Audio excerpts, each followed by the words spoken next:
I really do think that beyond the broken state that Fallout 76 launched in, the main issue with Bethesda's latest title is that its core concept doesn't just work. When Bethesda announced that Fallout 76 would be a shared world online game in which every human character would be a player and that there would be no traditional NPCs, many people were concerned that this was a terrible idea. After all, what is a role-playing game without meaningful characters to keep us immersed in its fictional world? Many will agree that it was naive of Bethesda to think that real players could ever be a good substitute for NPCs, or that enough players would be willing to roleplay to fill that gap and keep each other immersed. Real players have no stake in a fictional world, which is why our natural proclivity when playing games is to fuck around and toy with the world rather than become true inhabitants of it.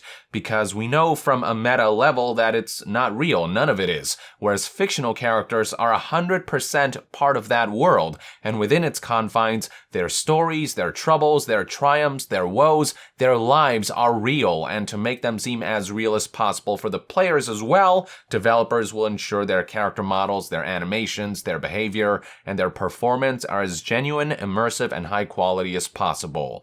So when Fallout 76 finally launched and players experienced firsthand what it's like to have a world that's mainly populated by players, entities who aren't really a true part of this universe, a sense of emptiness permeated. I'm not referring to the kind of immersive desolation that one might feel traversing Fallout's nuclear wasteland. I'm referring to a meta-level emptiness. Fallout 76 felt less like a living, breathing world and more like a vacant sandbox, like a play without actors, as I've often described it.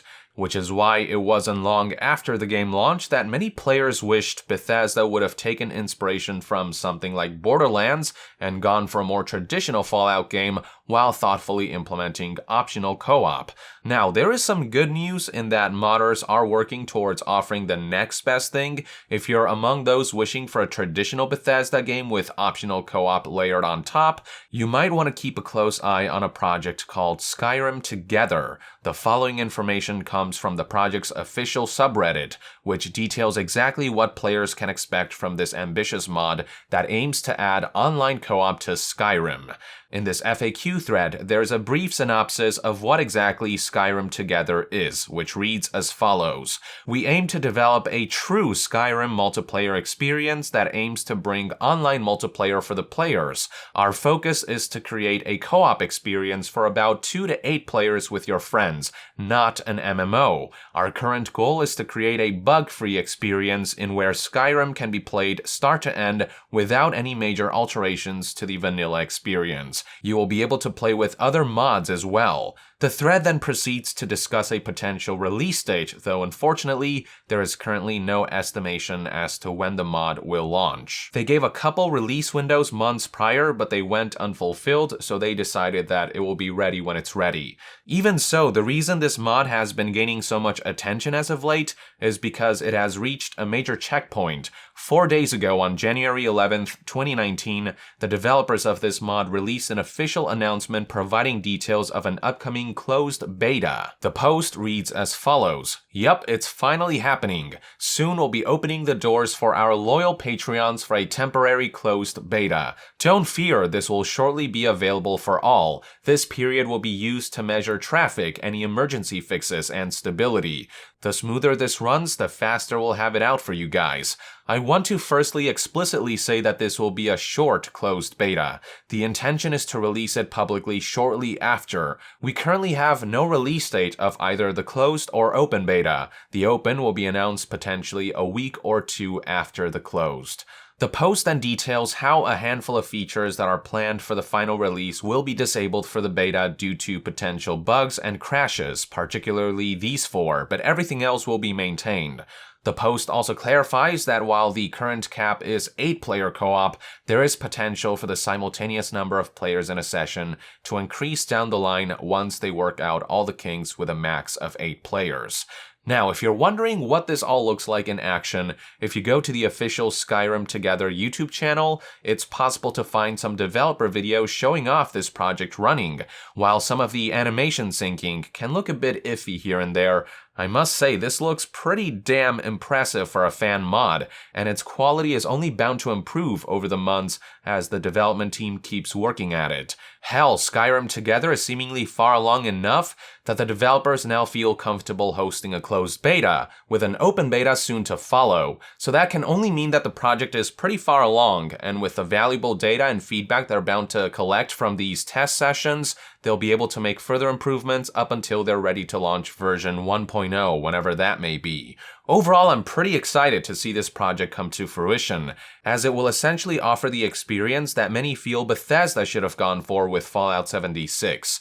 The general consensus among Bethesda fans and enthusiasts seems to be that they don't want their games to turn into MMOs, especially after the catastrophic launch of Fallout 76 showed clear as day that an online game is way outside of Bethesda Game Studios' element. Though very few people would mind a familiar Bethesda role-playing experience with elements of multiplayer infused into it. And no, Elder Scrolls Online is not a Bethesda Game Studios game, it's a ZeniMax Online game, so that's a completely different story.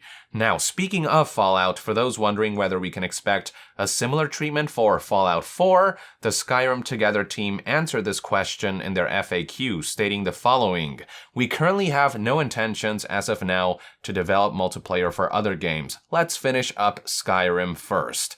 It doesn't seem like they're entirely ruling out the possibility, but naturally, given that this project started with Skyrim, they should work on finishing that up first before contemplating other possibilities.